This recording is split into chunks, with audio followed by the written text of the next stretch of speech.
Ouais, je pense que c'est moyen que ça soit marrant.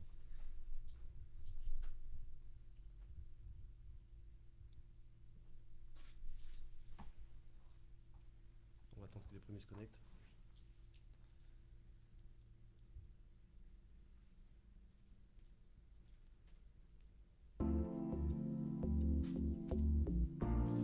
Bonsoir, bienvenue à ceux qui se connectent. On va attendre quelques secondes. Et puis on va démarrer. Bienvenue à ceux qui arrivent sur notre live, Facebook Live et Insta Live. Bonsoir, bienvenue à ceux qui arrivent.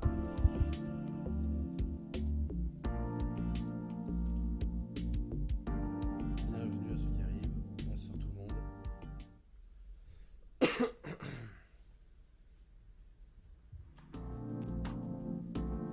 Bonsoir, bienvenue sur le live Insta, live Facebook, les deux simultanés dans les bureaux de nos habitats. Je pense qu'on va bientôt commencer. Bienvenue, bonsoir à ceux qui arrivent sur le live Insta et Facebook Live. On va bientôt démarrer, je pense. Tu peux dire bonsoir, Thibaut aussi. Bonsoir.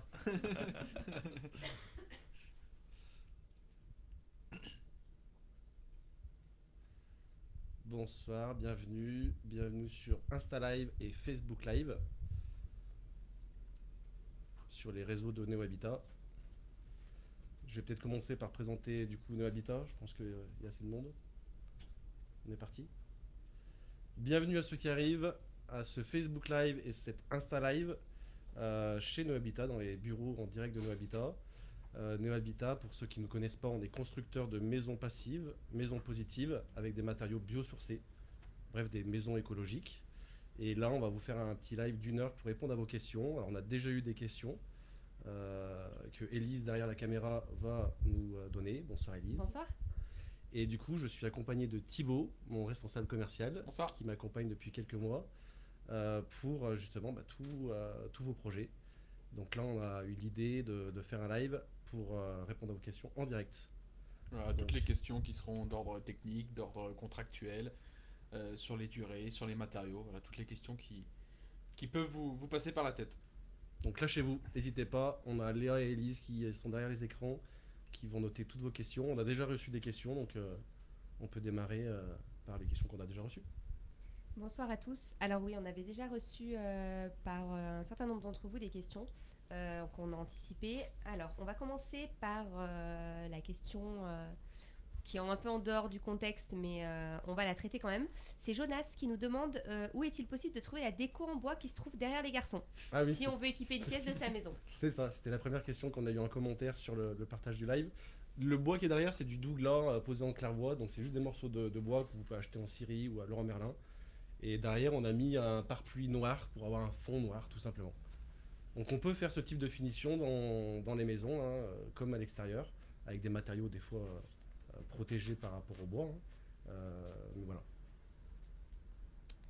Allez, on enchaîne. On avait une question un peu plus généraliste de Valérie. Pourquoi une maison passive, pourquoi une maison de néo-habitat et pas une autre? Alors après, tout va dépendre de ce que vous recherchez. Aujourd'hui, il y a différents types de constructions. Il y a les constructions RT 2012 traditionnelles qui vont répondre simplement à la loi RT 2012, au caractère énergétique et à la notion d'infiltration d'air. Et derrière, on peut aller plus loin. On peut aller plus loin, travailler avec des matériaux plus nobles, avec des prestations plus, on va dire, plus poussées, et avoir des résultats thermiques et des résultats d'infiltration d'air qui sont beaucoup plus performantes. Donc, quand on a cette envie-là derrière, donc on nous appelle. On dit bah voilà, aujourd'hui on a un projet de construction qui porte sur de la maison moderne, de la maison d'architecture, d'architecte, et de la maison qui va aller chercher des résultats thermiques qui sont beaucoup plus poussés. Donc voilà. Derrière, après, c'est au niveau technique qu'on va pouvoir répondre à ces questions en fonction des terrains et de ce que vous allez rechercher. Ok, c'est plutôt complet. J'ai pas grand chose à rajouter. On enchaîne. On enchaîne avec la question. Serge qui nous demande quel est le prix d'une maison passive. Donc sans rentrer dans le détail forcément du prix exact parce que toutes les maisons sont différentes, Ouais. mais en tout cas d'avoir un ordre d'idée. On va parler plutôt de ratio, on est entre 2000 et 2500 euros du mètre carré. Pour une maison passive, c'est un ratio parce qu'il y a quand même beaucoup de paramètres d'études thermiques. Alors, je ne vais pas vous embrouiller avec les outils qu'on utilise pour voir si on est passif, mais il y a quand même voilà, de l'orientation, privilégier le côté sud pour tout ce qui est baie vitrée, l'étanchéité à l'air. On a beaucoup de paramètres qui peuvent faire des fois grimper un peu le prix. Donc c'est suivant étude. Le ratio de base sur les avant-projets, c'est entre 2000 et 2500 euros du mètre carré. Le principal paramètre dans tous les projets, parce que donc chaque projet est différent, chaque projet est complètement personnalisé et à ce que vous allez souhaiter et surtout à ce que l'on va pouvoir faire. Pouvoir faire dans différents cadres, donc évidemment dans le cadre du label Passive House, mais d'ailleurs dans le cadre de ce qu'on peut faire sur la partie du terrain.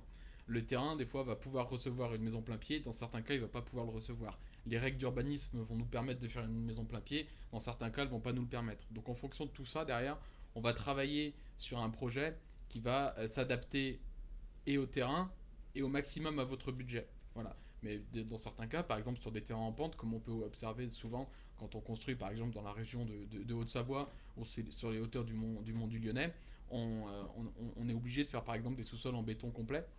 Et après, au-dessus, élever une structure en structure passive, en structure bois biosourcé pour atteindre les exigences du terrain. Donc le ratio de 2500 euros, il veut tout dire et rien dire voilà, en fait. Il est plutôt stable. Voilà, quand on intègre un sous-sol, ou ouais, exactement. On va plus respecter après votre enveloppe et adapter par rapport à votre budget, votre financement, avec le budget terrain, les frais de notaire, le budget cuisine, les budgets taxes d'aménagement, et on va regarder l'enveloppe qui vous reste et on va essayer de vous conseiller pour faire une maison voilà, dans les critères du passif. Et si après en termes de budget, bah, voilà, on n'y arrive pas, dans tous les cas, on peut faire des maisons où on va se rapprocher du passif et on sera RT 2012 plus 50%. Voilà. Donc ce qu'on a l'habitude de dire à nos clients, par exemple, quand ils sont en phase recherche de terrain, des fois il sera plus intéressant d'acheter un terrain, alors je donne des chiffres au hasard, hein, mais il sera peut-être plus intéressant d'acheter un terrain à 100 000 euros qui sera viabilisé, plutôt que de se dire, et qui sera plat, plutôt que de se dire, on va acheter un terrain à 50 000 euros, il n'est pas viabilisé, il est en pente, et derrière en fait le terrain de 50 000 euros va nous coûter 70 000 euros de plus. Parce que justement il va demander des adaptations et techniques et financières qui sont beaucoup plus importantes que sur le terrain qui était à la base un petit peu plus cher. Donc après toutes ces études-là, on va les travailler en interne. Vous nous envoyez les éléments, vous nous envoyez ce que vous souhaitez, soit dans le cadre des conditions sanitaires actuelles, on fait une visio, soit on se déplace chez vous, on va voir le terrain, et après derrière au moins vous savez très rapidement, sous 3-4 jours maximum, vous savez très rapidement si le terrain que vous avez est en capacité technique de recevoir une maison, s'il l'est, à quel coût, et après derrière on va aller beaucoup plus loin sur la création des plans, sur la création des notices techniques, du budget précis, du travail avec l'architecte, et tout ce qui va suivre voilà, un projet de construction traditionnel. Merci. Ok, c'était complet les garçons. Ouais, réponse complète. On a Rachel qui vient de nous poser une question sur Facebook. Comment se chauffe-t-on dans une maison passive? Donc est-ce qu'il y a des radiateurs? Quel système de chauffage on a dans une maison passive?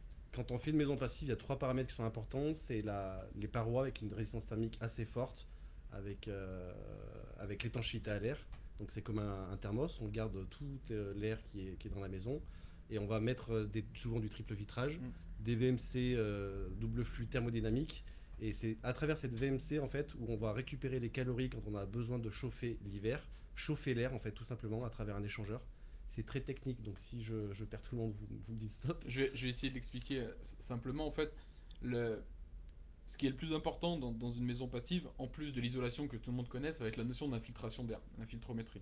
Dans une maison RT 2012 traditionnelle, il y a un calcul qui est compliqué, qui doit nous faire atteindre une notion qui est de 0,6 m3 d'air qui rentre dans la maison par heure et par mètre carré. Ça, c'est quelque chose qui est compliqué. Pour être simple, en gros, c'est un trou dans une maison naturelle. Vous construisez votre maison et vous avez un trou qui fait en gros cette taille-là, qui va faire aux alentours de 60 cm². Dans une maison passive, labellisée Passive House, ça on y viendra après je pense, mais dans une maison passive labellisée, ce résultat doit être de 0,15, c'est-à-dire que c'est un trou de 15 cm². Donc naturellement, quand il n'y a ni de l'air qui rentre, ni de l'air qui sort, toutes les calories de chaleur qui sont générées à l'intérieur, par la vie traditionnelle, par la vie qu'on connaît tous, une famille, voilà, une cuisine, simplement les électroménagers qui tournent, tous ces faits vont venir naturellement créer des calories de chaleur, et ces calories de chaleur vont être réutilisées grâce à cette VMC double flux thermodynamique qui va pouvoir capter les calories de chaleur et de fraîcheur, et toutes ces calories de chaleur vont être redéfinies par des sondes et par des thermostats, parce que naturellement on sait que dans une chambre parentale il fait souvent plus chaud que dans une chambre de bébé, et la chambre de bébé va demander plus de température qu'une chambre parentale. Donc toutes les calories de chaleur qui sont générées dans la chambre parentale vont être redistribuées à travers différents filtres dans la chambre d'enfant. Donc en fait, on n'a quasiment pas besoin de système de chauffage à proprement parler quand on se rapproche du label. Quand on est dans le label. Et quand on est dans le label complètement aussi. Ok. Du coup, on avait une question d'Amaury sur le label. Quel est l'intérêt du label Passive House? Le label, c'est les puristes, ceux qui veulent vraiment avoir leur plaquette sur la maison. Parce qu'il faut savoir que quand on a le label, on paye une redevance à l'association de la maison passive. Parce que voilà, ils vont vérifier tous nos calculs thermiques. Donc il y a le calcul et il y a aussi la mise en œuvre. Donc comme tu expliquais, l'étanchéité à l'air, c'est pas sur le calcul, hein, c'est vraiment les compagnons, les entreprises, nos partenaires qui montent les maisons. Où nous, on va essayer de veiller, les former pour leur dire attention aux membranes d'étanchéité. Parce que c'est vraiment la base de la base pour réussir. Donc le label, c'est hyper intéressant pour consommer moins d'énergie, mais quand on va vraiment chercher le label pour avoir la petite plaquette sur la maison, voilà, il y a quand même des frais qui sont importants, qu'on vous dit dès le début, on est plutôt transparent par rapport à ça. Dans le conseil, on a des gens qui viennent nous voir et qui veulent vraiment purement le label, la maison avec le label Passivos. Donc tout de suite, voilà, nous on prend des mesures par rapport à l'approche budgétaire et notamment au terrain. On a des clients, on leur a fait changer plusieurs fois de terrain, parce qu'ils voulaient vraiment qu'on les accompagne pour faire leur maison au Saturbois et obtenir le label. Et du coup, en fait, on a vu, je crois, 4-5 terrains sur Clermont. Et voilà, le dernier terrain correspondait totalement. Voilà. En fait, le label va apporter une reconnaissance européenne, entre guillemets. Voilà, cette maison-là est labellisée. Mais on peut faire cette même maison sans label, qui aura exactement les mêmes capacités énergétiques et les mêmes résultats thermiques in fine. Donc quand on en est là, derrière, on a des clients qui nous disent, en fait, le label va me coûter X milliers, voire X dizaines de milliers d'euros. Est-ce qu'il y a un intérêt réel? Est-ce que derrière, on va avoir des résultats réels sur les factures d'énergie? La réponse, elle est souvent non. Mais on a, comme disait Rémi, on a des puristes qui vont dire, non, moi si je fais une maison, je suis prêt à rajouter X milliers d'euros pour avoir ma petite plaquette labellisée Passive House. Ça peut être intéressant pour la revente, pour officialiser réellement le label Passive House. Après, il faut savoir que la prochaine réglementation, la RE 2020, 2021 qui arrive, qui est pas plutôt trop vague. comment ça s'appelle, elle est plutôt vague, mais on sera jamais dans les critères du passif. Donc, ce que la plupart de nos clients, nos prospects qui nous contactent, ce qu'ils veulent, c'est avoir une maison avec des matériaux biosourcés, écologiques et qui consomment peu d'énergie. Voire qui soit autonome avec les panneaux, avec les maisons positives, parce que ça aussi, on peut proposer des études. Donc le but en fait c'est de consommer moins, chercher le label, on se rend compte que ça coûte in fine exactement très cher d'un point de vue étude. Et les gens préfèrent souvent avoir une belle terrasse ou une belle salle de bain ou dépenser l'argent ailleurs. Est-ce que c'est une réponse complète? Ça marche, c'était complet et c'est propre à chacun finalement. Exactement. On a Karim qui nous a demandé le temps approximatif pour construire une maison passive et du coup est-ce qu'il est sensiblement différent d'une maison traditionnelle? Je vais prendre la main là-dessus. Alors en fait, tout dépend ce que l'on va considérer comme temps de construction.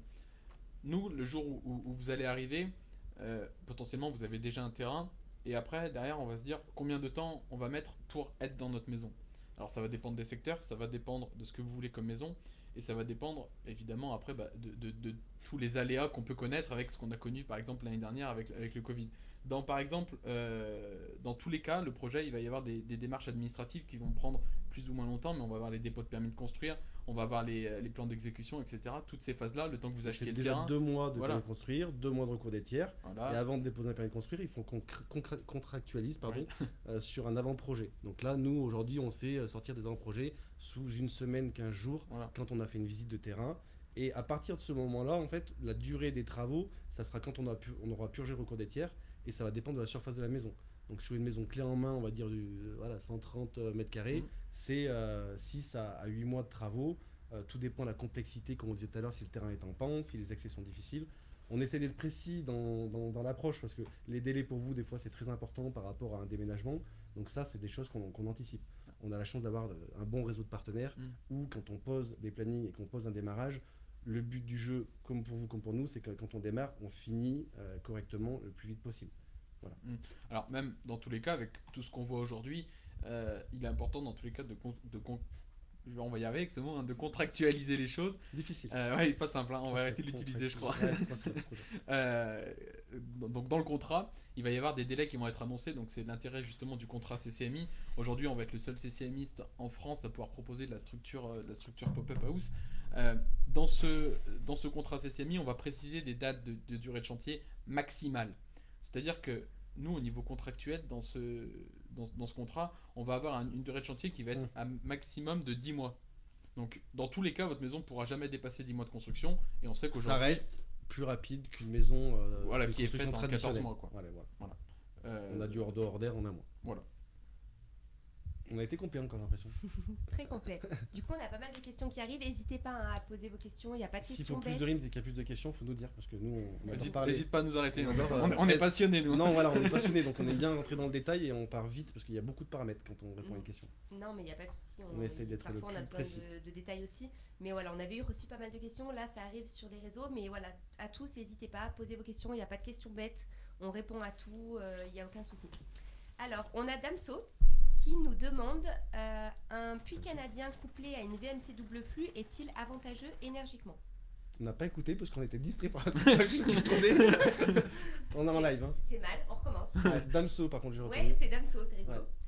Ouais. Un puits canadien couplé à la VMC double flux est-il avantageux énergétiquement? Alors, oui, exactement, c'est avantageux. Moi, je vais parler de ma propre expérience parce que NeoHabitat, c'est ce que j'ai créé en 2015. Les puits canadiens, ça revient souvent. On n'en a jamais fait avec NeoHabitat. Faut savoir que la plupart des sols en France sont infestés, sont pollués par le radon. Moi, j'ai eu une mauvaise expérience quand je bossais pour un constructeur avec un clapet anti-retour et des mauvaises odeurs qui remontaient dans la maison. Donc, sincèrement, vu que j'ai vu les gens qui étaient en détresse d'habiter dans une maison avec des odeurs pas possibles, je ne suis pas encore prêt à tester ce paramètre-là. Mais il paraît que ça fonctionne très bien. Voilà. Moi, nous, on ne propose pas, en fait. Voilà. En fait, c'est surtout qu'aujourd'hui, on a suffisamment de produits, d'outils, de paramètres avec le bâti ultra performant, l'étanchéité à l'air, on en a parlé tout à l'heure, et des VMC double flux thermodynamique. Et ultra performant aussi. On travaille avec Milan Compact P, c'est une machine 4 en 1 qui gère tout, et c'est très facile au final, in fine, de mettre cette VMC double flux. Les puits canadiens, c'est des travaux avec une entreprise de VRD pour faire des trous, mettre des tuyaux. Je comprends que pour plein de gens, c'est facile de faire ça, mais quand on a un projet avec un terrain, un jardin, des aménagements extérieurs à gérer, nous, d'un point de vue exé de plan, c'est un paramètre de plus à intégrer. Alors que la VMC double flux, c'est très facile en fait. Après, dans tous les cas, si demain, pour l'un d'entre vous, il y a oui. un besoin absolu de faire ce travail-là avec une oui. structure pop-up, on peut le faire. Oui. On a des artisans qui sont suffisamment compétents pour le faire. Mais j'essaierai de vous en dissuader. Mais on a d'autres solutions plus intéressantes. On a Daniel qui nous fait partager son expérience et qui nous dit qu'il est équipé avec un puits canadien hydro de chez Maidatech et que ça fonctionne nickel. Ouais, je pense, oui. Maidatech, c'est des partenaires aussi. On a plein de retours, ça fonctionne très bien. Ouais. Nous, on l'a pas encore fait. Donc, comme a dit Thibaut, à étudier. Nous, on apprend constamment. Hein, donc, oui, il y a tellement de choses qui sortent tout le temps. Donc, je vous dis, moi, après, c'est mon ressenti par rapport à mon expérience. Voilà. Ok, parfait. Il y a Loïc aussi qui nous dit qu'il a sa VMC double flux, Loïc Mato, qui nous dit qu'il a sa VMC double flux seul et que ça fonctionne déjà, qu'il est au top. Bonsoir Loïc Mato, parce qu'on lui a fait la maison, le hors d'air à l'époque. Et lui, voilà, il a installé une Maidatech. Voilà. Merci Loïc. On a une autre question. Pierre-Luc, est-ce que vous accompagnez à la recherche du terrain? Si oui, sur quelle région? Donc, si vous pouviez nous expliquer aux internautes sur quelle région on intervient. Ça, c'est un peu les évolutions qu'on a eues dernièrement. C'est qu'aujourd'hui, le fait qu'on soit constructeur, dans notre nouveau site internet, que je vous invite à aller voir, on a un onglet terrain plus maison, où on commence la prospection de terrain. Donc là, je crois qu'on a 2-3 annonces. On en prépare d'autres pour le début d'année, pour la rentrée. On sait que là, tout le monde est un peu en mode vacances de Noël, avec cette année un peu particulière. Du coup, à la rentrée, vous allez avoir des annonces terrain plus maison. Sincèrement, on est de Saint-Étienne sur la Loire, donc on va avoir des opportunités sur la Loire, le Rhône, la Haute-Loire aussi. Mais on est ouvert sur 63, sur la Haute-Savoie, etc. Ah, alors, notre vrai métier, je vais essayer de faire vite, mais notre vrai métier, c'est de se dire que aujourd'hui, nous, on est dans la conception et dans la construction. On ne sera pas agent immobilier et les agents immobiliers seront nos partenaires. C'est nos partenaires. L'idée, c'est de se dire que vous trouvez un terrain et nous, on apporte notre expertise dessus en disant voilà, sur ce terrain, on a le droit de faire ça, on peut faire ça, à tel coup, on y va. Enfin, vous y allez ou pas, mais au moins, vous avez toutes les infos. Mais en règle générale, on intervient plutôt à ce moment-là qu'avant. Ok. Mais on peut le faire. Alors on enchaîne, on a pas mal de questions. On a Yves qui nous demande s'il est possible de faire fonctionner la VMC avec des panneaux solaires. La VMC avec des panneaux solaires, tout ce qui est installation électrique dans la maison, on va pouvoir faire de l'autoconsommation avec les panneaux. Donc là, c'est purement une étude, savoir combien on met de panneaux par rapport aux consommations journalières. On n'intègre pas encore des batteries dans les maisons, mais pour l'autoconsommation de la journée, donc tout ce qui est VMC double flux, tout ce qui est En photovoltaïque. four, en photovoltaïque, c'est possible. Donc, C'est ouais. possible. Ok. La VMC sera pas raccordée directement, mais c'est tout le réseau électrique qui, lui, sera raccordé pour que tout tourne dessus, et donc la VMC en plus. On a Bertrand qui nous pose une question qui n'est pas réellement en rapport avec nous, mais si vous avez la réponse, pourquoi pas. Il nous demande ce que vous pensez du projet de loi contre les chaudières au fioul et est-ce que c'est un critère décisif dans l'acquisition d'une maison? Bah, j'ai envie de dire, enfin, heureusement qu'ils sont en train un petit peu de se bouger à changer le mode de consommation des maisons ou des logements. Parce que voilà, on sait très bien que le réchauffement climatique c'est réel. Hein. Je rappelle qu'on est mi-décembre et qu'il fait plutôt très bon, et chaque année il fait plutôt très bon. Donc voilà, il est temps que tout le monde se réveille. Et enfin, sincèrement, aujourd'hui, on n'a aucune aide, on en parlera peut-être plus tard, je sais que c'était une question qui est arrivée. Oui. Il n'y a aucune aide financière pour vous et vos projets de construction de maisons passives ou positives, alors qu'on sait, voilà, on va pas se mentir que ça coûte un peu plus cher que le marché. Donc voilà, le fuel, même le gaz, le gaz, voilà, c'est très facile, mais il y a d'autres solutions aujourd'hui pour consommer moins. Ok. Alors, on a Didier qui a l'air d'être plutôt technique, donc j'ai l'impression que cette question, elle se serait plutôt adressée à notre collab architecte. Elle n'est pas là malheureusement avec nous, mais je pense que Rémi va pouvoir nous répondre. Alors, je vous la donne. À quoi ressemble une coupe verticale d'une maison passive? Donc, ITE des murs, toit, épaisseur isolante, type de mur, etc. Quelles sont les valeurs des air-sols, murs et plafonds?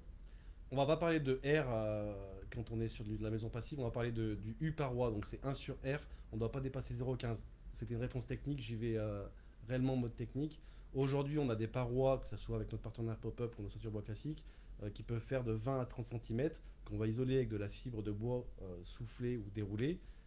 Et suivant le calcul thermique de notre partenaire thermique, parce qu'il faut savoir que quand on fait une maison avec un label, par souci de transparence, on prend un cabinet externe qui va étudier la conception de la maison qu'on a faite, donc qui va étudier l'orientation de la maison, l'altimétrie de la maison par rapport au terrain, et tous ces paramètres vont nous permettre de savoir comment on va rajouter de l'isolation sur l'extérieur, l'intérieur, pour justement arriver aux critères du passif. Donc la coupe, souvent, c'est des parois qui peuvent faire facilement entre 40 et 50 cm de la façade au placo, enfin aux finitions intérieures. Ok. Très bien. Donc, si Merci. jamais c'était pas assez Après, complet. Ouais. ce qui est important, c'est aussi, on y reviendra certainement après, mais c'est en plus de ces notions de résistance thermique, c'est les notions de déphasage. Et c'est là où on va avoir un intérêt dans les maisons passives et dans les épaisseurs de murs, À garder la chaleur. à garder la fraîcheur chaleur à dedans. l'extérieur pour que la fraîcheur soit conservée à l'intérieur. On y reviendra certainement après, je sais que c'était une question qui avait été posée en amont. On continue sur les questions live. Guillaume qui nous demande quelle serait selon vous la taille minimale du terrain, s'il est plat et assez dégagé, pour une maison passive dans les 100 mètres carrés de plein pied? C'est hyper simple, il y a des coefficients d'emprise au sol dans les règles d'urbanisme, donc les PLU de vos communes. Donc là, c'est très difficile parce qu'il y a des terrains, on peut faire des maisons de 100 mètres carrés sur les terrains de 300 mètres carrés. On voit des choses en fait, nous on fait toute la région Rhône-Alpes-Auvergne, donc on voit des règles qui sont différentes de Clermont-Ferrand à Crolles, Grenoble, à Lyon. Enfin, nous c'est ce que tu fais en premier, hein, Oui, c'est la première chose. l'étude des règles d'urbanisme, du Voilà. PLU. Il n'y a pas de vérité générale. Des fois, sur un terrain de 1000 m², on ne pourra pas faire 100 m² de plein pied. Et des fois, sur un terrain de 300 m², on pourra faire 200 m² de plein pied. J'exagère peut-être un petit peu les choses, mais la réalité, elle est là. Elle va dépendre du terrain, du secteur. Le terrain en pente, le terrain plat. 300 m² en pente, c'est pas 300 m² plat, etc., etc. Là, dernièrement, on a fait une maison PMR avec un ascenseur dedans, donc on a agrandi les couloirs, enfin il y a plein de règles, et on a failli déborder de l'emprise au sol. Voilà, donc des fois, ça peut être très contraignant, et ça peut vous faire changer de terrain aussi.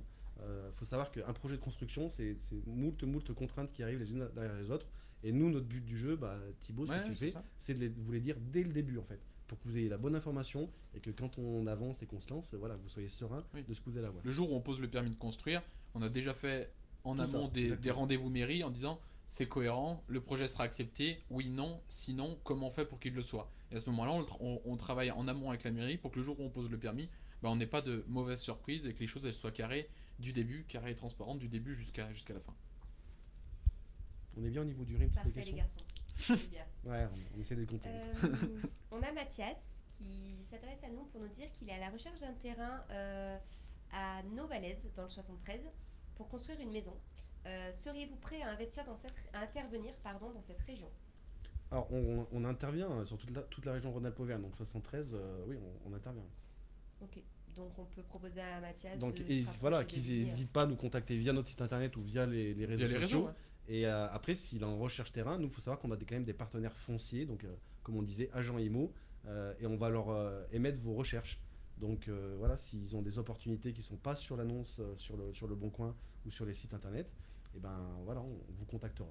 Avec grand Mais plaisir. n'hésitez pas à nous appeler, et puis nous, enfin en l'occurrence ce sera moi qui viendrai directement vous voir pour qu'on puisse discuter plus précisément de tout ça et avancer hyper efficacement. Très bien. Donc Mathias, n'hésitez pas à revenir vers nous.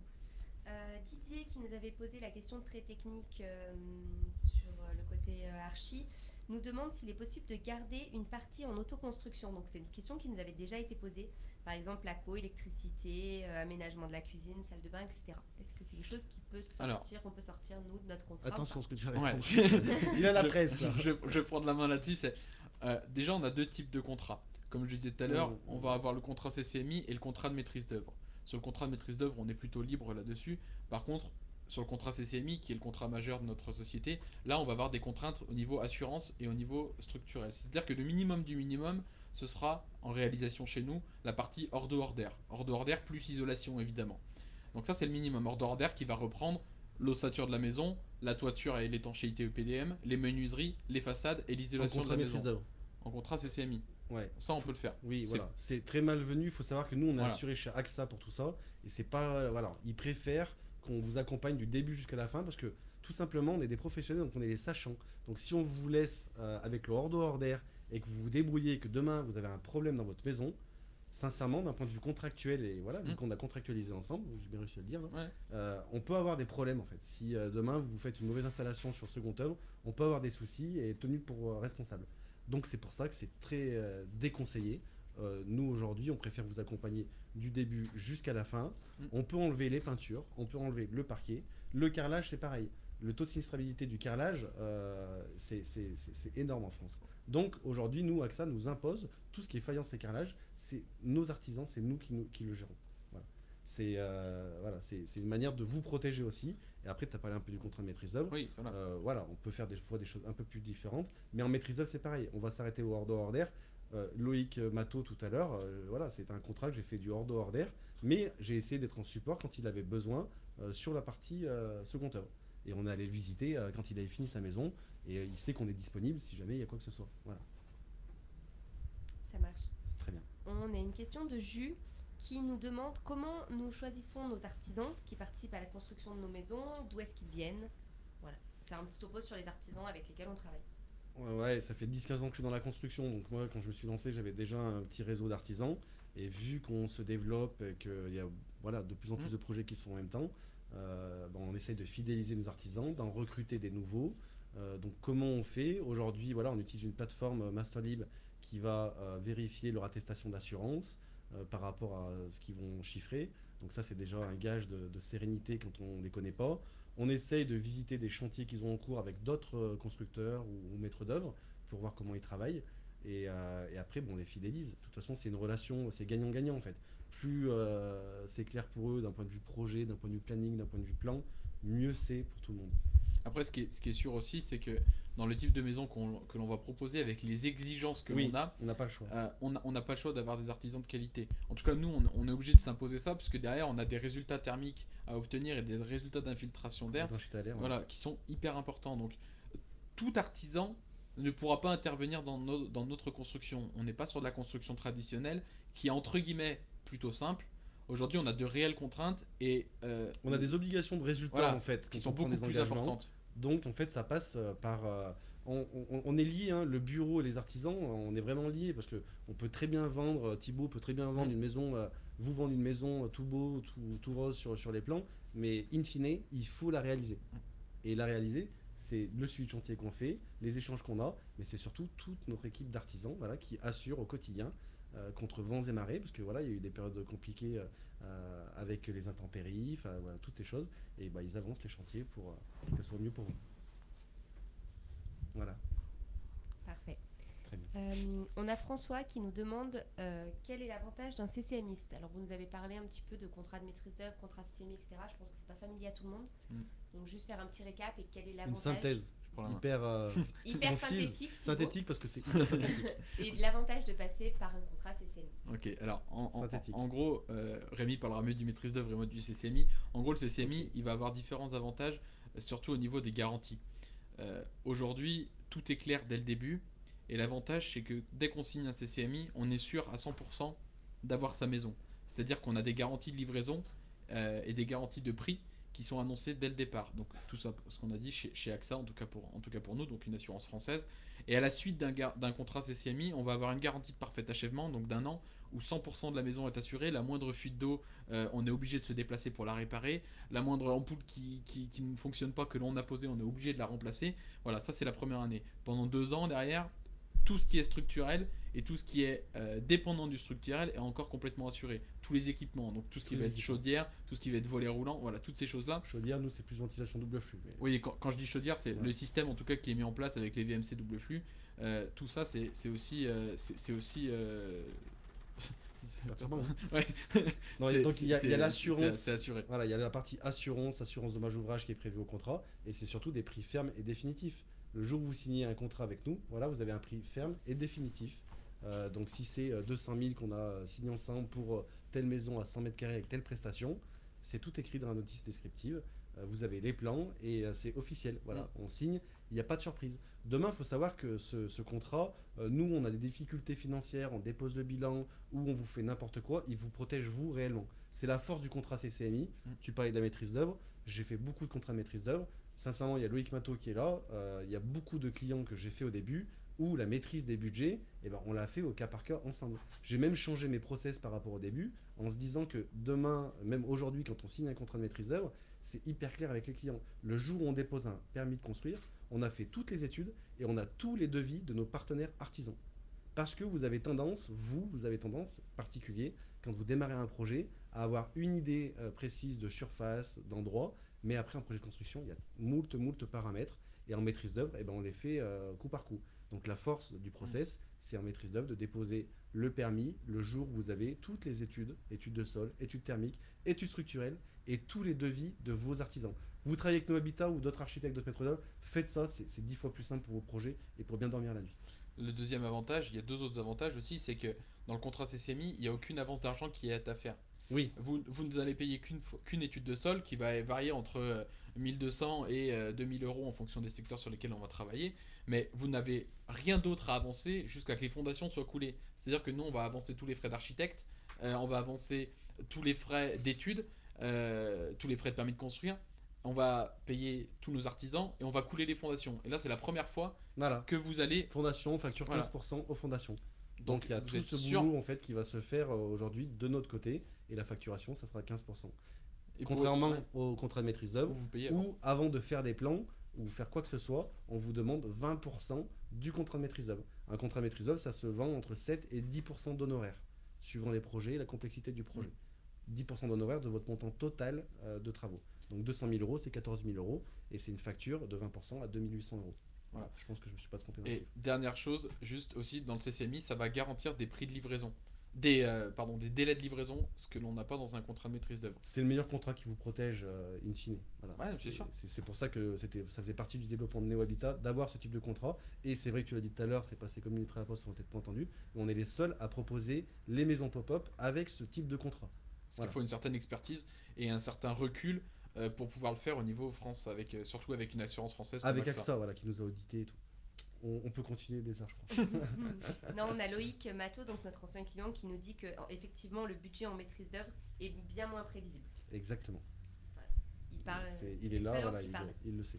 C'est pour ça qu'on est très content d'aujourd'hui d'avoir ce contrat CCMI qui change la donne. Et qui va garantir et sécuriser tous les projets, que ce soit pour nous comme pour vous. Voilà, donc on avait Mathias qui avait son projet dans le 73 qui nous demandait ce que c'était un CCMI. Donc voilà, vous avez eu la réponse, on est un peu en décalage sur le live. Donc CCMI, contrat de constructeur de maisons individuelles. Après, si c'est pas clair sur ce live-là, vous n'hésitez pas à nous appeler, on est là pour échanger demain, il n'y a pas de souci. D'autres questions qui sont venues. Est-ce qu'il est possible aujourd'hui de visiter des maisons Neo Habitat ? On peut visiter des maisons de néo-habitat qu'on a réalisées sur rendez-vous, en fait, tout simplement, parce que maintenant il y a les occupants qui sont dedans. Et puis en ce moment, on est J'ai- entre parenthèses, Ouais, j'allais dire. il y a un petit truc national qui est assez important quand Ouais. même. Donc, Donc, oui, c'est pas forcément marrant pour tout le monde, mais c'est vrai que ouais, on évite avec cette période de Covid. Donc, c'est possible, mais c'est sur rendez-vous. Et pendant cette période, ça peut paraître compliqué. Mais on va y arriver avec certains clients, voilà, quand on fait les gestes barrières ou visiter les extérieurs seulement. Mais c'est possible. Ok, donc On a surtout la maison de Thibaut qui est en train de se construire, qui voilà, fera vraiment office de maison témoin, où là, ça sera plus facile, évidemment, quand on sera sorti de cette période de Covid. Voilà, mais vous n'hésitez pas, si vous avez envie de découvrir les maisons néo-habitat, voilà, quand on sera sorti On met un peu beaucoup de tout ça, vous photos, n'hésitez on a pas. un compte YouTube, on met beaucoup de choses sur les réseaux justement pour partager avec vous. J'ai les gros yeux parce que on parle trop. Pas du tout. Thibaut, tu nous parlais tout à l'heure de garantie sur le CCNI, de parfait achèvement, etc. Il y a une question qui revient souvent aussi, c'est la garantie dommage-ouvrage. Donc, est-ce qu'elle est obligatoire? Et est-ce que les décennales des entreprises ne suffisent pas à couvrir Alors, les éventuels soucis? aujourd'hui, ça va être surtout des règles nationales. C'est pas lié qu'à notre société ou à des confrères. Au niveau national, aujourd'hui, pour pouvoir avoir un financement, il va certainement vous falloir l'assurance dommage ouvrage. L'intérêt de cette assurance dommage ouvrage, en fait, c'est une garantie juridique et financière pour vous. Euh, les assurances finales, en fait, ça va être les assurances décennales de chacune de nos entreprises et de nous. Mais l'assurance dommage ouvrage, en cas de problème majeur et en cas d'impossibilité de vivre dans cette maison, elle va prendre en main toute la démarche juridique, elle va vous reloger et elle va faire tout ce qu'il faut pour que le projet, pour que vous ne payiez pas un loyer et en plus des remboursements de crédit. Donc l'assurance dommage ouvrage, dans 99,9% des cas, elle est obligatoire. En tout cas, nous, on vous la propose. Nous, on est obligé et de on vous est la obligé de vous la proposer, proposer chez chez AXA, AXA, la en tout cas. conseiller. Voilà. Ouais. On est obligé de la. Alors, Dans le cadre du contrat CCMI, c'est obligatoire. oui, dans le Enfin, y a cadre pas du de contrat débat. CCMI, il n'y a même pas de débat. Ah. Et même en maîtrise d'œuvre, aujourd'hui, j'ai même pas de souvenir qu'on ait pu. Enfin, qu'il y ait une banque qui ait financé un client sans dommage ouvrage. Si. Moi, j'ai le souvenir, j'en ai fait. Donc, Ouais. il y a des projets qui passent voilà, dans les mailles du filet. Sincèrement, après, ça va vous coûter voilà, 2% en maîtrise d'œuvre du montant des travaux. C'est chiant, mais il vaut mieux la prendre. Même si nos artisans ont des bonnes assurances décennales et qu'aujourd'hui, avec la plateforme qu'on utilise, on récupère vraiment tous leurs documents, on ne sait pas ce qui peut passer dans 10 ans. Juste, même si on a les meilleures personnes pour faire votre maison, les glissements de terrain, les changements climatiques, ça a des conséquences sur la terre en fait. Donc les études de sol aujourd'hui, il faut savoir que depuis le 1er janvier 2020, les assureurs demandent une étude de sol. Là, je vais perdre tout le monde. G2 Pro. Il y a plusieurs types d'études de sol. Avant, on va dire que la G1 AVP suffisait. Aujourd'hui, ils demandent la G2 Pro. Donc les assureurs ont pris conscience qu'il y a des sinistres. Voilà, le taux de sinistre augmente, c'est Et qui réel. ne sont pas dus Aux malfaçons, constructeurs. aux C'est pas des constructeurs. malfaçons. Non, c'est des changements qui. C'est voilà. le fait qu'il fasse 15 degrés Exactement. un 16 décembre. Donc ce type de Et choses. la nature des sols est Voilà. liée à ça. Voilà. Quand il pleut trop aujourd'hui, Les quand il sols pleut- argileux, Exactement. Il y a plein de paramètres qui sont. Donc la dommage ouvrage, voilà, on peut que la conseiller de la prendre et de toute façon les banques l'obligent 9 cas sur 10. Voilà, voire plus. Ok. Sandrine qui nous demandait, y a-t-il des difficultés d'obtention de permis de construire avec ce genre de maison? Voilà. Je vais Thibaut. répondre. Je pense que c'est surtout l'inverse. Aujourd'hui, dans le cadre de construction de maisons passives, on va plus souvent avoir des largesses urbanistiques que l'inverse. C'est-à-dire, pour rentrer dans le détail un petit peu, ce que disait Rémi tout à l'heure, c'est que par exemple, demain, on a un terrain de 300 mètres carrés sur lequel on a un caisse de 20%, on ne peut construire, entre guillemets, que 60 mètres carrés. Ça, c'est ce que va nous obliger le PLU.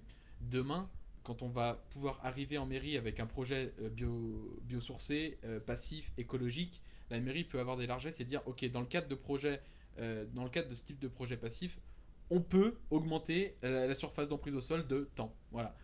Par exemple, on peut ce qui est le plus souvent fréquent, c'est la partie toit-terrasse. Dans des secteurs où le toit-terrasse, donc le toit plat, serait interdit, quand on arrive avec notre process de maison passive, avec toiture végétalisée, etc., là, on est 9 fois sur 10 sûr que le projet va passer parce qu'on a un réel intérêt écologique d'avoir des toitures qui sont végétalisées. Et on est à l'écoute. Les services urbanisme, voilà, ils comprennent bien qu'il y a des changements et que le fait de faire des maisons basse consommation, on a d'autres contraintes qui arrivent. Donc voilà. Et puis tout le monde est plutôt ouvert. On l'a vu sur les dernières élections municipales. Oui, C'est beaucoup de changements. Tout ce qui est écologie rentre dans les mœurs et derrière les choses avancent Et de nous très aussi, bon sens pour nous. Voilà, et nous aussi, c'est pour ça qu'on fait un live aussi, c'est que voilà, vous êtes de plus en plus à nous envoyer des messages pour étudier vos projets, et c'est l'occasion de vous répondre directement, très facilement, à toutes vos questions, pour qu'on amorce voilà, des études avec vos terrains. C'est tout. On peut le faire encore pendant 2 heures. Guillaume sur Facebook qui nous dit question bête. Bah, comme j'ai dit tout à l'heure, Guillaume, il n'y a pas de question bête, vraiment aucune. Donc n'hésitez pas à en poser si vous avez la moindre interrogation. Guillaume nous demande si on vise une maison pop-up house, est-ce qu'on doit rentrer en contact directement avec NeoHabitat ou on doit contacter Pop-up qui nous redirigera vers NeoHabitat? Dans tous les cas, vous pouvez faire les deux. Nous, on partage avec Pop-up justement nos contacts, nos prospects, parce que tout le monde contacte tout le monde. Donc, moi, je vous dirais de nous contacter directement, parce que Pop-up, ils interviennent au niveau de la structure. C'est nos fournisseurs. C'est nos fournisseurs. Mais après, voilà, ils ont un outil, le Pop-up Builder, que vous utilisez peut-être pour vos projets. Et vous pouvez prendre conseil auprès de Pop-up. Dans tous les cas, si c'est sur la région et que c'est des profils qui nous correspondent, on échange avec eux régulièrement, quasiment toutes les semaines. Donc, oui, donc l'un dans l'autre, voilà. la pareil. Finalité sera la même. Exactement. On avancera sur votre projet. Concernant toujours Pop-up, on a l'eau, donc c'est peut-être Loïc, je ne sais pas, qui nous demande en termes d'isolation, allez-vous utiliser la nouvelle isolation Pop-up remplaçant l'ancienne? C'est qu'on n'a pas le choix en fait. C'est que Pop-up aujourd'hui, ils ont complètement supprimé le PSE, le polystyrène qu'ils avaient depuis le début. Et aujourd'hui, on utilise la poutre en bois avec de la fibre de bois qui est insufflée dans des caissons. Donc ça aussi, pour ceux qui connaissent, ça a changé la partie résistance thermique de la paroi. On a perdu un petit peu. C'est pour ça que quand on va labelliser une maison, et ben voilà, il y a un vrai calcul à faire par rapport à l'altitude, l'orientation de la maison. Et voilà. Mais par contre, on a gagné. On est sur une maison qui est 100% biosourcée. C'est l'avantage. On a gagné en déphasage, puisque maintenant on est sur un déphasage qui va être entre 8 et 10 heures sur une partie ossature. Donc aujourd'hui, je pense qu'on a tout gagné en passant en fibre de bois, en laine de bois soufflée. Le déphasage, on est OK avec tout le monde? Je suis pas sûr. Allez. Non. T'as envie de le faire, tu le fais. Allez. Le déphasage. On se pose une question à nous-mêmes. Pour ceux qui connaissent pas, en fait, le déphasage, ça va calculer en gros le temps que va mettre la température extérieure pour venir à l'intérieur. Donc sur une maison en Pisay, par exemple, c'est là où le déphasage est le plus important. On va se rendre compte qu'en été, la maison en Pisay est toujours plutôt fraîche. Pourquoi? Parce que si on prend notre largeur de mur et que notre soleil qui va rentrer ici, donc façade sud, le temps qui rentre et qui transmette jusqu'à l'extérieur, donc jusqu'à l'intérieur de la maison, il va falloir environ 12 heures. C'est-à-dire que jamais le soleil ne va taper pendant 12 heures sur la même façade. Donc c'est-à-dire que quand il va commencer à taper à 11 heures et qu'à 18 heures il s'arrête, le soleil et donc la chaleur n'a pas eu le temps de traverser la structure, et donc la nuit venant, ça revient. Et ça, c'est un cycle éternel. Dans nos maisons, maintenant, la fibre de bois va permettre justement un déphasage de 8-10 heures, donc quasiment jamais dans l'année. C'est mieux que le polystyrène du coup. Voilà, c'est mieux que le polystyrène. Et si on fait un comparatif encore plus important avec par exemple une maison RT 2012 que tout le monde connaît avec du moellon et de la laine de verre sur 10 cm où on a un déphasage de 4 heures, c'est le principal problème, c'est qu'on va avoir des maisons RT 2012 qui aujourd'hui vont être dans 90% des cas climatisées parce qu'on a un déphasage de 4 heures et donc de 11h à 15h. On n'a pas réfléchi à la conception et aux matériaux. Voilà, de 11h à 15h le soleil tape sur la façade, à 16h il fait 30 dehors, il fait 30 dedans. Ouais. C'est pour le confort d'été réellement, parce que le confort d'hiver, vous avez compris qu'avec nos maisons, on arrive très facilement à l'avoir. Le confort d'été aussi, je sais pas si on a des questions, mais on met des casquettes. Voilà, mais justement, en fait, on a Marjolaine qui vient à l'instant de nous poser la question, quid du confort d'été en maison pop-up? Et ben bim, mais nous on peut y aller en monologue, on va répondre à toutes les questions au bout d'un moment en fait. Nous on peut discuter, on tourne les sièges. Non mais du coup, voilà, on en parle, le confort d'été, c'est le réel problème dans le type de maison qu'on fait. En ossature bois, on a peu d'énergie, ça peut être un autre débat. Donc la conception, c'est la vraie option. Voilà, quand tu dessines et que tu échanges avec les gens. Et avec notre archi en interne. Avec Alexandra, on met vraiment des casquettes sur toutes les baies vitrées ou les ouvertures côté sud. Pourquoi? Parce que quand le soleil l'été est hyper haut, voilà, il tape pas contre le vitrage, on est protégé. En fait, ça c'est le premier paramètre. Voilà. On va aller plus loin sur ces casquettes-là. On va, en fonction du terrain, du secteur, de l'orientation de la maison, etc. On va faire un calcul d'ensoleillement pour faire en sorte que le matin le soleil puisse rentrer dans la maison, qu'en hiver le soleil rentre toute la journée dans la maison, mais qu'en été, sur la période qui est de, allez, on va se dire 10h30, 11h jusqu'à 18h, le soleil ne puisse pas rentrer dans la maison. Donc ça, c'est des calculs, c'est des bords de toiture qui vont être plus ou moins importants, c'est des résistances de vitrage qui vont être plus ou moins importantes, mais pour avoir in fine une maison qui soit hyper confortable en été. En plus de la notion de déphasage, des toitures Voilà. végétalisées, etc., etc. Et la VMC double Et la flux VMC thermodynamique, double flux. la Nilan Compact P qu'on parlait tout à l'heure, ou même la Maidatech, elles ont cette option rafraîchissement. Et là, on va reparler des calories qu'on avait besoin pour chauffer l'hiver. Bah, l'été, les calories avec l'échangeur, on les enlève, on les fout dehors. Donc l'air qui va rentrer, ça va être à 24, 25 quand il fait très chaud dehors. Donc on a un sentiment de fraîcheur. On propose aussi une solution variante avec une vraie pompe à chaleur RR, justement pour avoir ce confort d'été. In fine, ça coûte moins cher d'investissement. Donc c'est pour ça qu'on a plein de solutions par rapport à vos critères à chaque fois. On Tout fait dépend, pas ce que encore vous, de- voilà, tout dépend ce que vous allez souhaiter. Thibaut, bonjour, on voudrait une Bonjour. maison, on voudrait une maison passive labellisée, ben, on saura ce qu'on doit vous proposer. On voudrait une maison dans une chambre où il fait 14 degrés, ben, on sait qu'on sera obligatoirement sur une pompe à chaleur RR plus traditionnelle et non pas sur un Et voilà. système de VMC double flux. Tout va dépendre de ce que vous voulez. C'est bon. C'est bon. J'ai été stoppé. Oui, on vous dit pas ce qui se passe derrière. On a des signes en disant. Nous, on nous jette des couteaux. hein. On a Pauline qui fait une petite Pauline Chupin qui est une cliente, on est en train Ah de oui. faire sa maison, qui nous fait une petite dédicace à Alexandra. Elle nous dit super, Alexandra fait un super travail d'archi. Oui. Donc voilà, sachez que vous Vachement êtes bien accompagné par Alexandra sur vos projets, il n'y a pas de souci. Elle est dispo, elle est calme, agréable. Donc voilà, on lui fait un coucou. Et nous Et vous, Non, enfin, non. vous êtes des Moi, j'ai rigolos. pas répondu à Pauline juste avant le live. Je crois, c'est pour ça. Elle m'en veut. Mais on a un Teams qui est calé vendredi, du coup. Voilà. On va. On avait juste avant. Oui, Marjolaine qui nous dit vous lisez dans mes pensées par rapport à la question du confort d'été. Donc elle répond à nos. On a bien répondu à sa question, il n'y a pas de souci. On n'avait pas une. Si, là, regarde. On a Charlène qui s'inquiète un petit peu et qui nous dit j'ai vu sur le pop-up d'House d'Aix-en-Provence qu'ils ont créé une entreprise de montage. On peut en déduire qu'il y a pas mal de soucis de montage par les partenaires. Oui. Doit-on d'abord les contacter en premier au lieu de passer par les partenaires qu'on ne connaît pas vraiment? Évidemment, si vous les connaissez pas et que vous n'êtes pas de la région Rhône-Alpes-Auvergne, passez par Pop-Up parce que c'est sûr qu'ils ont eu des soucis. Vous l'avez vu dans le groupe Pop-Up Community, peut-être sur Julien Courbet. Nous aussi, on suit ça parce que ça nous fait des torts. C'est ces ex-partenaires qui ont fait des malfaçons ou même des escroqueries typiquement. Oui. Parce que je crois que dans l'émission Julien Courbet, c'est des gens qui ont pris des acomptes alors qu'ils n'ont aucun lien. Donc ouais, contactez Pop-Up en priorité. Et aujourd'hui, si la direction de Pop-Up veut monter ses propres équipes, c'est justement par rapport à ça. C'est qu'ils ont resserré les liens avec des partenaires qu'ils ont depuis le début, avec qui ça se passe bien. Voilà. Il y a toujours des problèmes dans les constructions, mais il faut toujours trouver des solutions et que tout le monde soit content in fine à la fin. Donc voilà, n'hésitez pas à contacter Pop-Up directement. On a Loïc Matteau qui revient, donc notre ancien client, pour rappel, qui nous demande si on peut ajouter des casquettes a posteriori. Parce que visiblement, il ne l'avait pas fait sur sa maison. Ouais, il l'a pas fait, et il a 2 baies qui sont orientées. Ouais. On peut étudier. Alors après, je l'invite à peut-être contacter directement Pop-Up pour le coup, parce que c'est une centrale d'achat, mais c'est aussi un bureau d'études, et de voir comment on peut intégrer les casquettes. Il y a aussi notre partenaire qui a monté la maison, Wood KLM, qui peut lui trouver une solution pour rajouter des casquettes après coup. On peut Tout aussi. est possible, Ouais. hein, sincèrement. Après, sur le profil de la maison qu'il a, voilà, la maison est en décalage et tout. Donc oui, ça peut Il n'y a être pas la possible. possibilité de mettre potentiellement des casquettes métalliques et tu sais avec des systèmes Des brise-soleil, des ouais. brise-soleil. Ouais.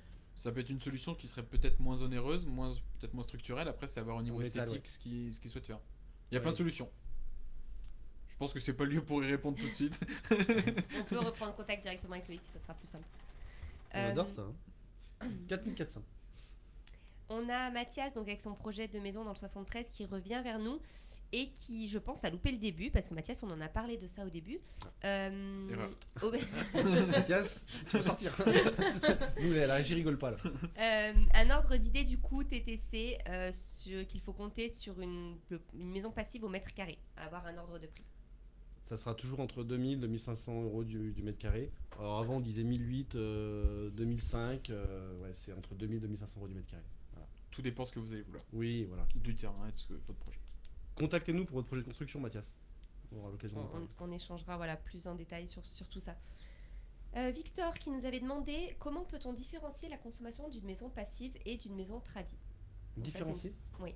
Eh ben, maison tradie, on consomme beaucoup et des fois on a contrat électricité, contrat gaz ou fuel, on en a parlé tout à l'heure, avec une cuve à faire entrer. Et maison passive, on a un contrat d'électricité pour toute la maison. Et normalement, il y a quand même une différence significative quoi, de consommation. Nous, les retours qu'on a de nos anciens clients par rapport aux consommations, c'est toujours difficile de mesurer le chauffage parce que on parlait de Loïc Matteau, je sais qu'il fait du télétravail, enfin tout le temps, il travaille souvent de la maison. Donc voilà, ils ont des consommations, ils vivent du matin au soir, contrairement à une famille qui va sortir de la maison, qui ne vont pas utiliser l'électricité et le chauffage. Donc nous, notre force, c'est que voilà, les consommations seront toujours ultra basses et on est sûr de ça. Toutes les maisons qu'on a faites aujourd'hui, le confort, on n'a que des bons retours. D'accord. J'ai une question pour Thibaut. Thibaut, est-ce qu'on peut faire des combles aménageables dans une maison pop-up? Alors, dans l'idée, sur une maison pop-up house, non. Sur une maison passive, dans les termes, oui. Sur une maison pop-up house, non. Puisqu'aujourd'hui, au niveau structurel, il prévoit les parois et les planchers hauts, donc, et les toitures. Donc, dans l'idée, non, on ne peut pas sur une pop-up house. Ouais. Okay. C'est le principal souci. On ne pourra pas faire de combles aménageables. Par contre, on pourra venir rajouter, si on a des besoins par rapport à la mairie, on pourrait venir rajouter... Ou une volonté des clients. Venir rajouter une toiture par-dessus la toiture pop-up. Mais fermette. Voilà, en fermette. Voilà. Mais elle sera jamais aménageable, elle sera toujours que, entre guillemets, esthétique. Ok, donc on n'est pas obligé d'avoir une maison en toiture plate avec une maison pop-up. Non, on peut faire une maison avec un toit. Ok. Qu'est-ce qu'il y a? Pardon. Du coup, on se retrouve un peu au niveau structure. Peut-on faire différentes hauteurs sous plafond dans une maison pop-up? Oui. On a deux possibilités. Alors, il y a les hauteurs sous plafond finies et les hauteurs sous plafond, on va dire structurelles. C'est-à-dire que on a deux systèmes de hauteur chez Pop-Up. On en a une à 2,63 de mémoire et une à 2,99. Voilà, ça c'est sans les plénums. Les plénums, c'est sans les faux plafonds. Si on travaille sur une VMC double flux, on va avoir un réseau de ventilation qui va être beaucoup plus important, donc des diamètres qui seront beaucoup plus importants. Donc si on travaille sur le premier mur à 2,63, on aura un résultat fini à 2,45, 2,50. Si on peut faire des hauteurs différentes. Souvent voilà, dans les cuisines salon, pour la haute, on va descendre, on va faire des petits caissons. On fait des jeux en caisson sur les toitures, sur les plafonds. Mettre du volume sur les plafonds. Mais il peut y avoir un côté technique aussi là-dedans. Voilà. Sur les murs à 2,99, on sait que même si on a un plafond qui est complètement lisse, on aura au plus défavorable avec la VMC double flux 2,70 quoi. Ok. On a Loïc qui intervient sur ses consommations. Alors je pense, Loïc, que vous vous êtes trompé parce que vous nous dites que vous consommez 900 € par mois pour 120 mètres carrés. Donc j'espère que c'est par an. Sinon là, on est en direct. Sinon on s'est trompé. Je parle mal, on est vraiment dans la merde. Sinon, on peut inviter Loïc ou pas pour non. On vous a fait une toile de tente, mais non. Sur un prochain live, je pense qu'il faudrait peut-être qu'on essaye. On l'avait écrit d'inviter un ancien client justement pour partager directement ce qu'il a. Donc voilà, Loïc, je pense que vous allez. Alors c'est peut-être 900 € par an, c'est peut-être. Vous allez revenir dessus, mais Loïc nous dit qu'il chauffe beaucoup. Hein.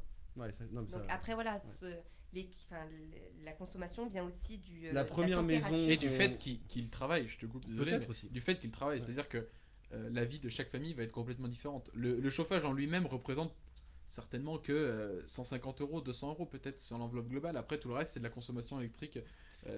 Exactement. La première maison qu'on avait faite était à 900 mètres d'altitude, 1000 mètres. Il y avait 120 mètres carrés et ils sont pas à 900 € d'électricité par an. Ils sont plus à 1200, 1300 € d'électricité par an. Voilà. Oui, 900 € par an, hein, il corrige Loïc. Donc 900 € par an d'électricité pour 120 mètres carrés. Il trouve peut-être que c'est très cher. Non, il nous dit qu'il chauffe beaucoup. Ah, il chauffe beaucoup. Lui, je pense qu'il aime quand il se. Ah oui, il dit qu'il a chaud. Il se met à voilà. 22 degrés. Donc demain, quelqu'un qui chauffe à 19, il a moins de 500 €. En termes de budget, voilà, il gagne. Donc, bon investissement, Loïc. Non, mais en plus, investissement personnel, parce que je sais qu'ils ont fait beaucoup dans leurs travaux. Donc voilà, Pauline, tu en as parlé, Rémi, mais Pauline Chupin nous dit que ça dépend peut-être aussi de l'altitude et de la région. Exactement. L'altitude, l'orientation de la maison, tous ces paramètres. C'est pour ça qu'on parlait beaucoup tout à l'heure sur les premières questions d'une maison passive et tout, parce que tous ces paramètres, voilà, ça en résulte les consommations que vous aurez derrière. Vincent nous avait demandé, est-ce qu'on insère forcément un système de création d'énergie? On propose des panneaux sur pas tous les projets, c'est plutôt aujourd'hui qui fait les relations avec les clients sur les premiers rendez-vous. Donc on propose. Après, c'est très vite, oui, on est intéressé, non, on n'est pas intéressé, et combien ça coûte? Voilà. C'est la question. Combien ça coûte? La vraie réponse, c'est tout le monde est intéressé, oui. mais c'est le budget étant donné qu'on fait des maisons qui sont dites évolutives, qui sur des choses qui peuvent être ajoutées à terme. Ça fait partie Voilà. des choses qu'on peut rajouter après coup. Donc c'est un budget de 5-10 000 euros pour qu'on ait une autoconsommation et que l'on ait, là pour le coup, comme disait Loïc, pas 900 mais qu'on ait 0 euros par an. Ça va peut-être demander un investissement de 10 000 euros. Ces 10 000 euros, potentiellement, on peut les rajouter 5 ans après, 3 ans après. Oui. 6 mois après, on n'a pas de limite. L'essentiel, c'est que les choses soient bien anticipées pour qu'on puisse le faire très facilement sans venir abîmer notre étanchéité à l'air. Exactement. D'accord. Concernant les options entre guillemets de la maison, on avait Mathieu qui nous demandait si un parement pierre en façade c'était possible. À savoir que sur les maisons pop-up, on voit souvent du bardage bois, on voit souvent du copanel en façade, etc. Très peu d'enduit. Est-ce que la pierre c'est quelque chose d'envisageable ou pas?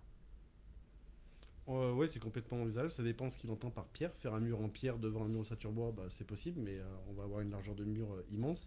Faire une finition en enduit imitation pierre, c'est complètement possible. Voilà. Nous, on a plus tendance à faire des maisons avec du bardage en plaque, type copanel ou trespa, ou après en clairvoie avec du bois. Avec tout Voilà. type de bois. Tout type de bois, avec de l'entretien, pas d'entretien. Du peuplier, du douglas, du composite, on peut en faire aussi. Voilà. C'est un vrai sujet, les façades. C'est de la finition et ça c'est du détail. Comme tout à l'heure quand je disais que les maisons elles étaient personnalisées et personnalisables au niveau architecture, elles le sont aussi complètement, que l'on soit en CCMI ou en maîtrise d'œuvre, elles le sont aussi complètement sur les finitions, que ce soit intérieur ou extérieur. Mmh. Attention, toujours pareil, on a la mairie qui doit venir valider ce que l'on va mettre, les couleurs, toutes ces choses-là. Donc ça on le travaille en amont. Ok. Et pour rebondir à une question de Clément qui nous demandait comment gérer la gestion de chantier, Rémi, tu nous parlais tout à l'heure d'un outil qu'on utilise chez Neo Habitat, donc si tu veux développer un petit peu, ce sera la dernière question de ce live. D'accord, très bien. Je vous disais qu'on utilisait MasterLib pour référencer les nouveaux artisans et vérifier toute leur attestation d'assurance, mais on s'en sert aussi en cours de chantier. Voilà, on va déposer tous les comptes rendus, les derniers plans sur cette plateforme-là. Et le but, c'est que les C'est-à-dire entreprises... que, je te coupe, mais les clients ont un accès directement sur un espace personnalisé. Exactement. Voilà. Ils ont même accès que le maître d'œuvre ou le constructeur. Ils voient en temps réel ce qui va se passer comme modification de plan. C'est eux qui ont demandé des modifications, mais l'artisan, voilà, il aura ses plans tout de suite en direct live. Donc tous les reporting comptes photo. rendus, la partie messagerie, donc c'est pour limiter la gestion des mails. Et ce qui en ressort, c'est que nos artisans aiment bien, c'est qu'ils ont un espace avec identifiant mail, mot de passe, et ils ont tous les projets en cours d'études ou en cours de chantier, et toutes les informations sur leur budget, leur devis validé, et centralisées à un seul endroit. Du coup, on va bientôt on va couper le live. Merci à tous, c'était riche en questions. Et On puis, se revoit dans 3 mois, puisqu'on voilà, on va travailler ça tous les trimestres pour qu'on puisse répondre aux nouvelles questions. exactement. Dans 3 mois, on aura certainement les questions sur la RE RE, 2020 qui vont, RT, on sait pas. qui vont intervenir. On va partager les clients. On va faire aussi des portes ouvertes sur des chantiers de clients. Donc, Et notamment sur ta maison au printemps. voilà. Sous N'hésitez l'ordre. pas à nous suivre pour. Et continuez à nous suivre sur les réseaux et allez voir notre site internet. On a parlé des annonces Terrain Plus Maison qui sont dessus. Et puis on reste dispo. Voilà. Merci à à vous. vous. Merci à la régie. tous. Merci Elise. Passez une belle soirée. Bonne soirée tout le monde. Merci. Bye. Bonsoir. Ciao, ciao.